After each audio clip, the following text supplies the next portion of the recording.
Did you ever imagine that Americans and Russians, alongside with North Koreans, Israelis, Belarusians, will vote in the United Nations and will be on the same side?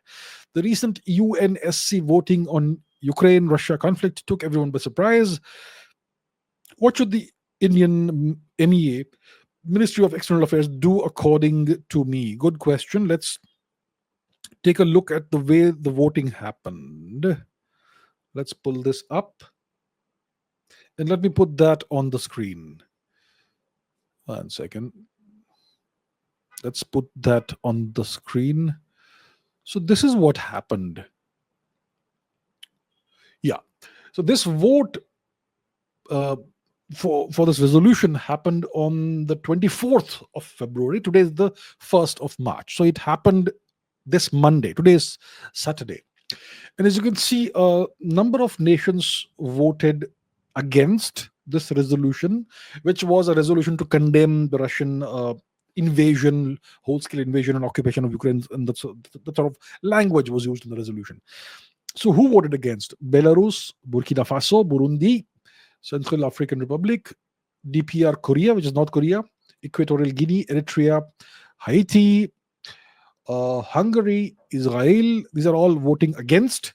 Mali, Marshall Islands, Nicaragua, Niger, Palau, Russian Federation, which is Putin, Sudan, and the United States. They all voted against. So the US was joined in opposing this resolution by Russia, by Israel, and North Korea.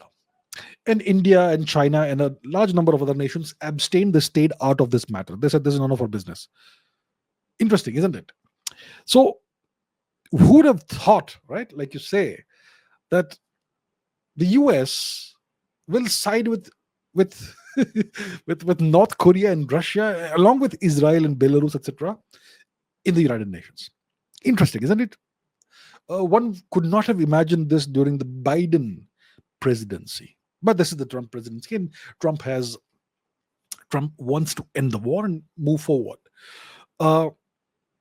And that's why, so the resolution, I think, called for Russia returning all the territories to Ukraine.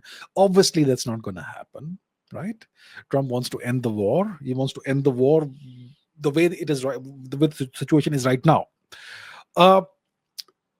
So it did not really take me by surprise, even though overall it's surprising that the US and Russia and North Korea and Israel, etc., they vote together in opposition to a certain United Nations resolution, and the EU nations, UK, etc., they vote in favor. It's so strange.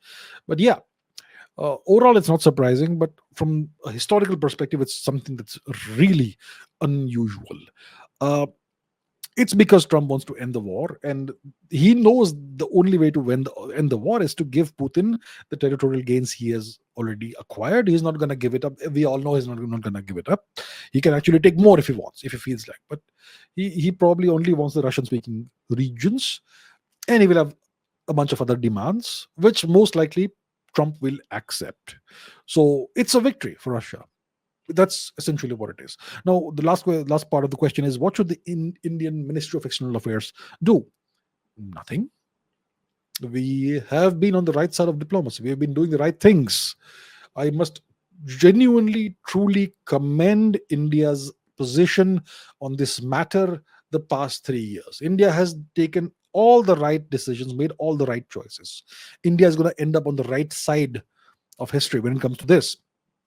At the beginning, everybody was condemning India, especially in the West, that India will be on the wrong side of history, blah, blah, blah.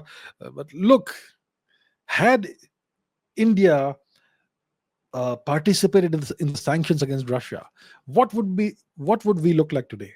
Like idiots, right?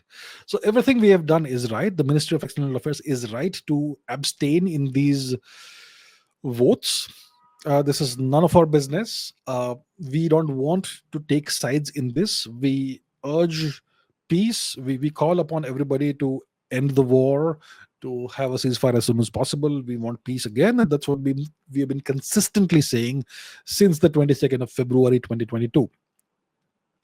So great going, very good, amazing performance, amazing job.